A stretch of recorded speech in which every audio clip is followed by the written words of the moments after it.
학생 여러분 안녕하십니까? 이번 시간에는 고등학교 1학년 통합과 에너지의 효율적 이용에 대해서 알아보도록 하겠습니다. 자, 일단 에너지의 효율적 이용에서 에너지를 만들어내는 연료들 일단 먼저 볼게요. 첫 번째 화석연료의 사용이라고 나와 있어. 화석연료의 사용이라고 해서 나와 있어. 자, 화석연료는 어떤 것들이 있나? 그래서 첫 번째 화석연료가 어떤 것인가? 고생대나 중생대 때 생물체 유해라든가 사체 이런 것들이 땅속에 묻히지. 땅속에 묻혀서 오랜 시간 동안 열과 압력에 의해서 변형이 돼. 화석화된단 말이야. 돌처럼 굳어지지. 그렇게 됨으로 해서 탄소와 수소가 주성분이 화석연료 형태로 나타나는 거야. 자, 그래서 생물체 유해가 있어.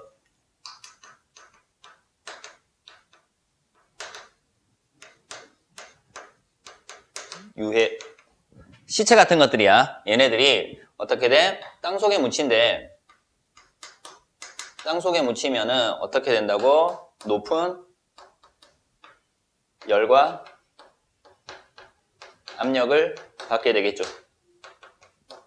이렇게 높은 열과 압력을 받음으로 해서 만들어지는 거야. 그래서 어떤 것들이 만들어지냐면은 석탄이나 석유나 천연가스 같은 것들이 만들어져. 얘네들의 주 성분은 탄소와 수소가 주 성분이야. 뭐 황이라든가 질소라든가 이런 게 들어가 있는 경우도 있지만 주 성분은 탄소와 수소가 주 성분이다. 석탄은 주로 탄소로만 이루어져 있을 수도 있습니다. 그래서 이렇게 알면 돼. 화석연료. 두 번째, 얘네들을 이용할 거야. 이용. 화석연료의 이용 겁니다. 자. 얘네들이 석탄을 처음 사용하게 된 계기가 뭐 산업혁명 이후에 석탄을 사용을 해. 화석연료를 사용한단 말이야. 그렇게 함으로 해서 경제적으로라든가 산업적으로 상당히 발전을 하게 되지. 그래서 오늘날 우리 인류는 화석연료를 뭐로 사용한다? 주에너지원으로 사용을 한대. 지금은 시대가 바뀌어가면서 풍력에너지나 태양열 에너지, 태양광 에너지라든가 이런 식으로 새로운 에너지들을 많이 개발을 하고 있죠. 근데 아직까지는 화석연료의 비중이 훨씬 더 높다라는 것 알면 되고요. 자, 이 화석연료를 연소시킵니다. 연소시킬 때 발생하는 어떤 에너지? 열 에너지가 발생을 하죠. 연소시키면 주로 열 에너지가 발생을 합니다. 이 열 에너지를 이용해서 교통수단의 운송이라든가 조리, 음식을 익히는데 사용을 한다든가 난방 등에도 이용을 하더라라는 것들 간단하게 알면 되겠네. 자, 이런 식으로 해서 화석연료의 이용까지 알아봤습니다. 자, 이제 두 번째 내용은 뭘 볼 거냐면 에너지 효율에 대해서 볼 거예요. 그래서 두 번째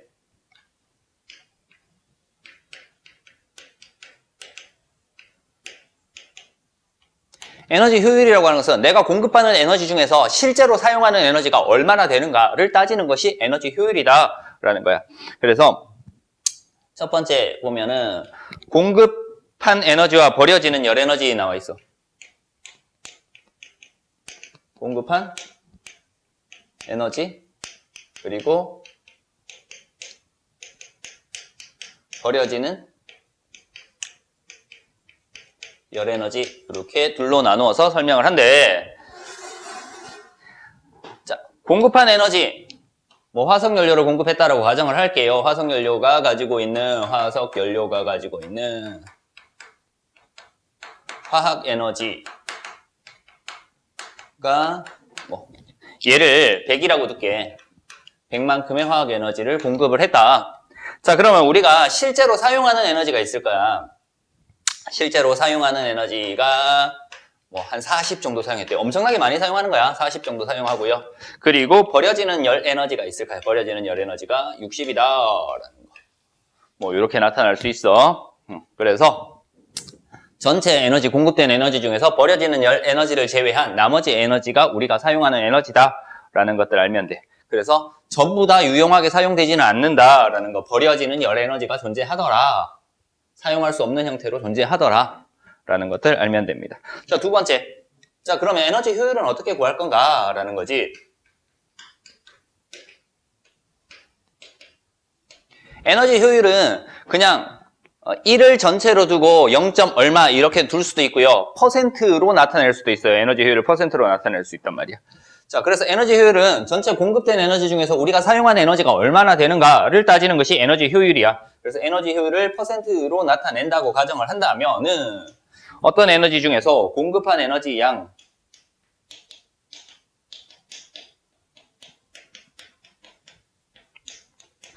분의 우리가 실제로 사용한 에너지 양, 유용하게 사용된 이렇게 할게요. 에너지의 양 곱하기 얼마? 100 해주면 돼. 그럼 여기서는 어떻게 될까? 100분의 40 곱하기 100이니까 에너지 효율이 40% 이렇게 나오겠죠. 그래서 에너지 효율 구하는 공식 정도는 알아두자. 공식 하나씩 나오는 거는 꼭 알아두고 넘어가야 되겠죠. 이런 식으로 해서 에너지 효율 구하는 식도 알면 되겠다. 그래서 세 번째, 에너지 효율이라고 하는 것은 100%가 될 수 없다라는 거지. 에너지 효율은 어떻게? 항상 1보다 작다. 1 대신에 뭐? 100%보다 작다라는 것들 알아두면 되겠습니다. 자, 이런 식으로 해서 에너지 효율까지 간단하게 정리를 했어요. 자, 그러면 이제 열기관에 대해서 볼 거예요. 우리가 공급되는 화학에너지, 화석연료를 가지고 열에너지 형태로 바꾸어서 사용하는 열기관에 대해서 볼 겁니다. 그래서 3번.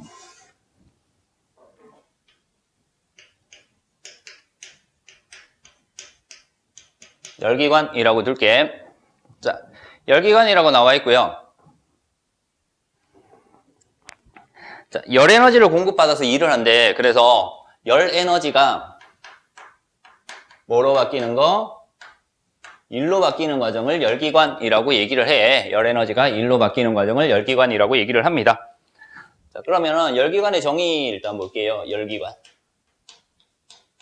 금방 얘기했던 게 열기관이야. 뭐가? 열 에너지를 일로 전환시키는 장치를 열기관이다. 이때 100% 다 되는 건 아니야, 그치? 그래서 화석연료를 연소시킨대.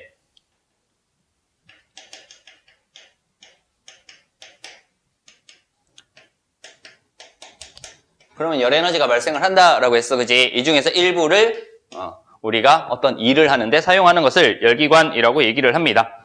그래서 얘네들의 얘는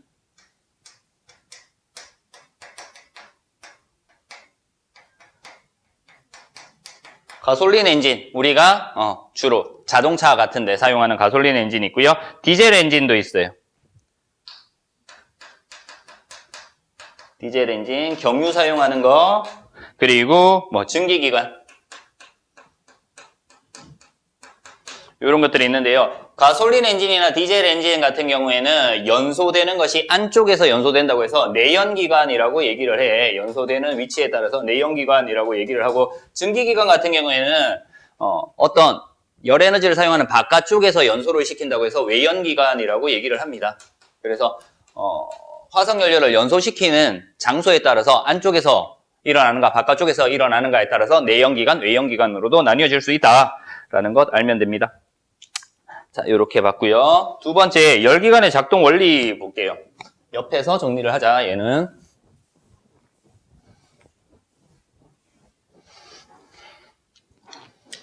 두 번째.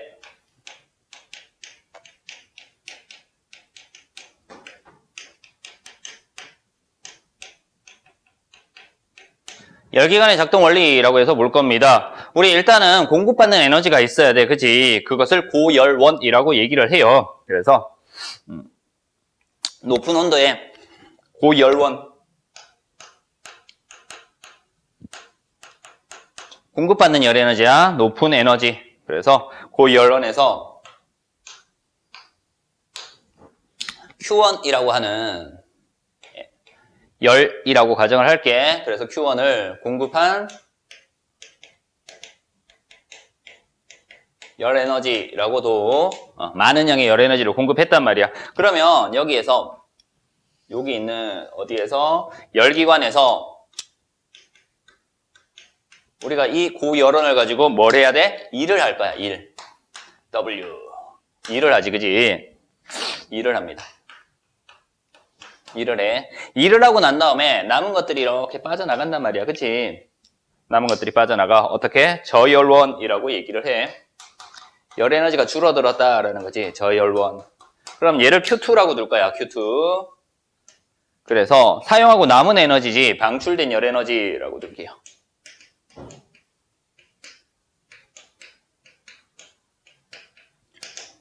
어쨌든 이거 두 개 합한 것이 얘랑 같아야 되잖아. 그치? 그러면 일이라고 하는 것은 공급한 열 에너지에서 방출된 열 에너지를 빼면 한 일의 양이 나올 겁니다. 그래서 한 일의 양이라고 하는 것은 어떻게 구할 수 있다고? 공급된 열 에너지에서 방출되는 열 에너지를 빼면 된다. 그치?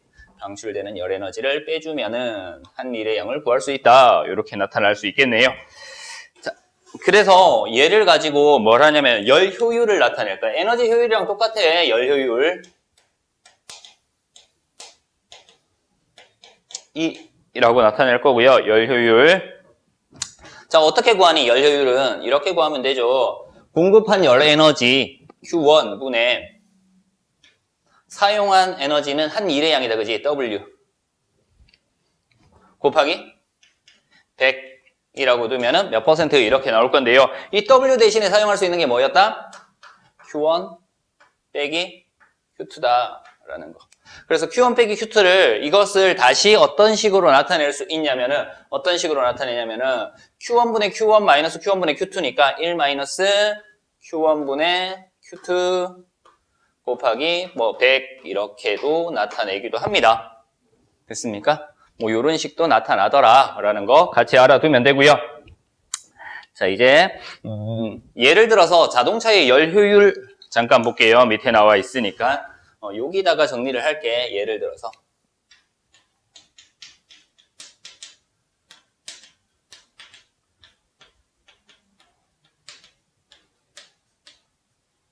자동차의 열 효율을 비교를 할 거야. A라는 자동차와 B라는 자동차가 있어요. A라는 자동차와 B라는 자동차가 있는데 공급되는 에너지는 A가 150, B가 120 이고요. 하는 일 나와 있어. 일의 양은 얼마 일에? 얘도 30, 얘도 30 일을 했대. 자, 한 일의 양은 어떻다? 일의 양은 똑같이 일을 했어. 그지? 30만큼의 일을 했는데 공급되는 에너지가 다르대. 그래서 열 효율은 어떻게 된다? A의 열 효율은 150분의 30 곱하기 100 해서 얼마 나와? 열 효율 20% 이렇게 나올 거야. 그지? 5분의 1이니까. 그리고 B의 열 효율은 120분의 30 곱하기 100 해서 얼마 나온다? 25% 나온다라는 거. 그래서 B의 열 효율이 훨씬 더 높다라는 것까지 알 수 있습니다. 자, 이런 식으로 해서 열 효율까지 알아봤습니다. 자, 그러면은 이제 네 번째 에너지의 효율적 이용을 볼 거야.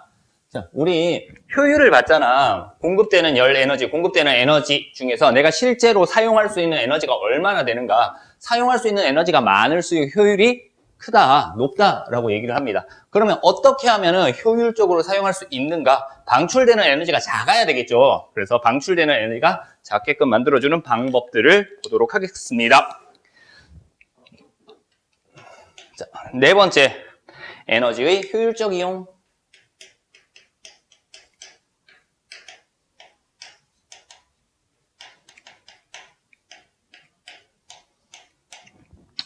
자, 첫 번째는 뭐예요? 에너지 절약하면 돼, 그냥. 첫 번째. 에너지를 절약한다, 아껴 쓴다, 라는 거.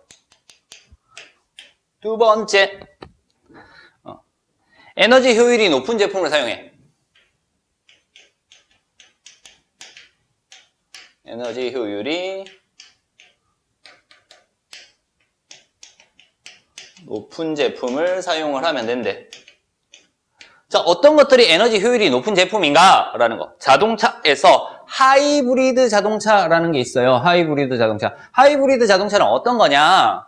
화석연료, 뭐 가솔린, 휘발유나 디젤, 경유를 사용하면서 전기까지 같이 사용을 하는 거죠. 그래서 하이브리드라고 하는 것은 두 가지 기술을 접목시켰다라고 해서 하이브리드라고 얘기를 하는 거야. 그래서 첫 번째,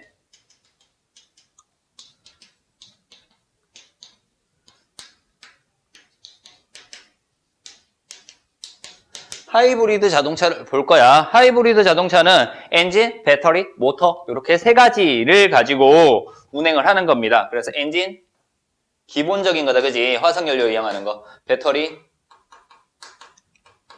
화학에너지를 전기에너지로 바꿔주는 거지. 그리고 전기 모터, 얘네들 가지고 이제 어떻게 사용을 할까라는 거야. 배터리는 충전을 해야 돼. 그래서 볼게. 일단 출발하기 전에 시동을 걸어야 돼. 부릉부릉부릉부릉 시동을 걸어요. 시동을 거는데 하이브리드 자동차가 아니면은 연료를 사용해서 화석연료를 사용해서 시동을 걸 수밖에 없다. 근데 얘는 전기 모터를 사용해. 그냥 전기 모터를 사용해서 시동을 걸더라. 그래서 연료 절감을 시킬 수 있다라는 거. 자, 시동을 걸었어. 이제 출발을 해야 돼. 그래서 출발을 한다는 것은 속도를 점점 높인다는 거지. 그리고 뭐 오르막을 오를 때 또 마찬가지 가속이나 오르막을 오를 때. 자, 얘는 뭘 사용하냐면은 두 가지를 같이 사용을 한단 말이야. 엔진, 화석연료랑 그리고 전기에너지인 모터를 같이 사용함으로 해서 엔진으로 사용되는 화석연료의 소비량을 줄여줍니다. 그래서 연료 소모를 줄여주는 역할을 하더라라는 거. 자, 이제 감속이나 속도를 줄여주거나 내리막을 내려갈 때는 그냥 두면 돼. 그냥 두면 되기 때문에 배터리 충전하는 기간이야.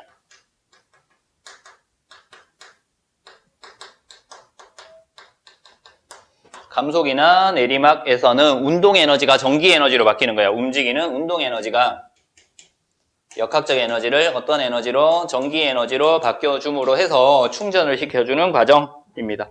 자, 그리고 이제 정속 주행을 한대. 일정한 속력으로 주행을 합니다. 이때는 뭘 사용한다? 엔진을 사용해. 그래서 효율적으로 사용을 하기 위해서 에너지를 효율적으로 사용하기 위해서 이런 형태로 하이브리드 자동차는 이런 형태로 사용을 하더라라는 것 알면 되겠습니다. 자, 그다음 에너지 효율이 높은 제품 사용을 하는데요. 두 번째는 뭘 사용하냐면 효율이 높은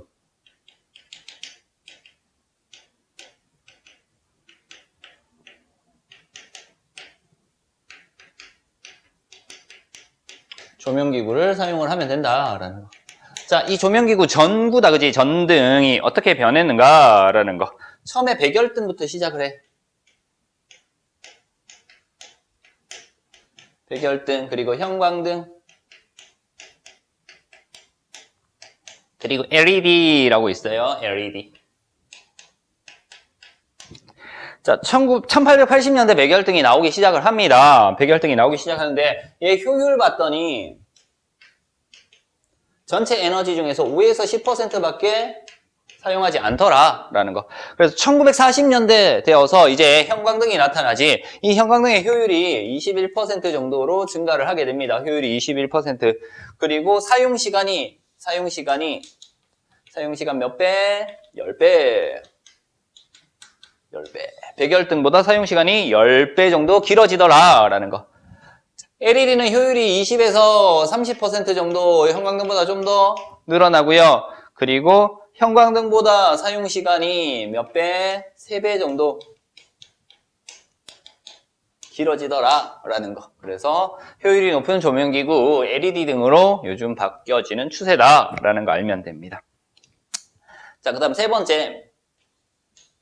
에너지 절약, 에너지 효율이 높은 제품 사용하고요. 세 번째는 뭐 사용하냐면 에너지 절약을 유도하는 대책.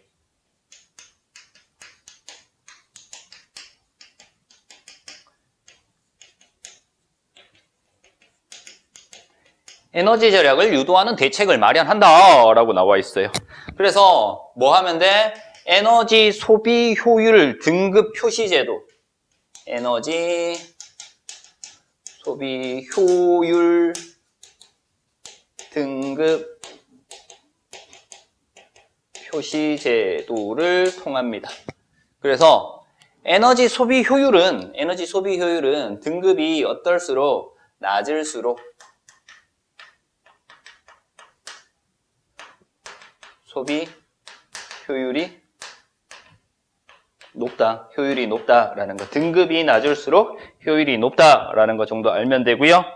그리고 뭐 사용해? 대기전력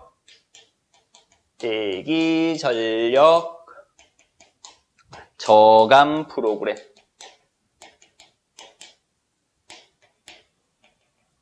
을 실시를 합니다. 그래서 에너지 절약 표시를 붙여준다라는 것들 알아두면 되겠다. 자, 이런 식으로 해서 에너지 절약을 유도하는 대책 같은 것들을 마련해 줍니다.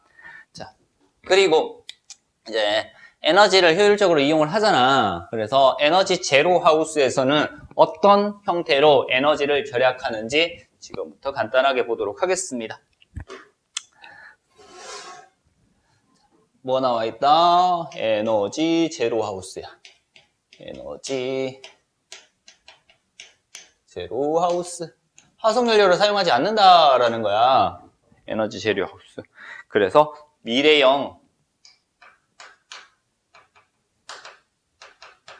저탄소 주택이라고 하는데 탄소 배출량을 최소로 줄인 거지. 그래서 화석연료를 사용하지 않는 형태의 집이다라고 알면 돼. 그래서 일단 에너지를 얻는 방법이 있어.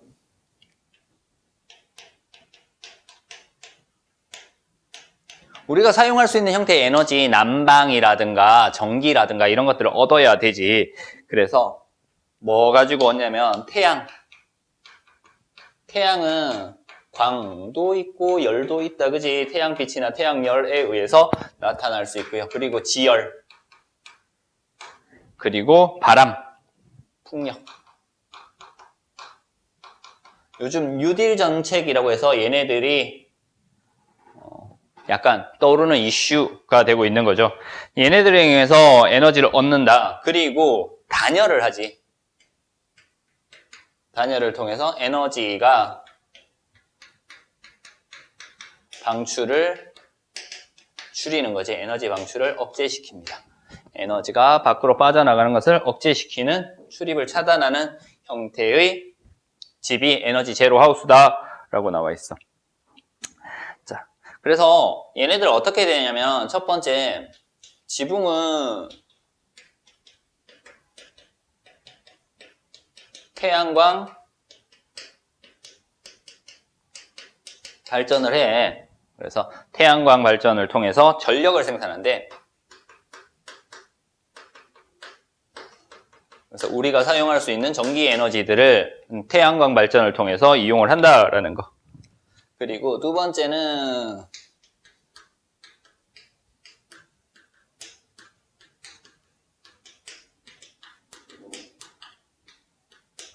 지열 냉난방 시스템, 태양열 급탕.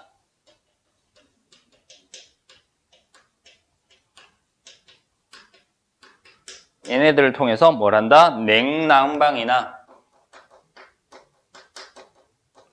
온수를 사용할 수 있다라는 거, 이런 것들 알면 되고요. 세 번째,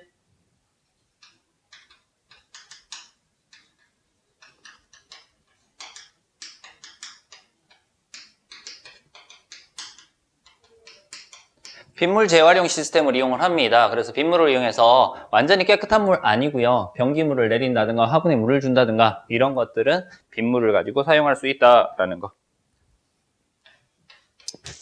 자, 네 번째는 절전형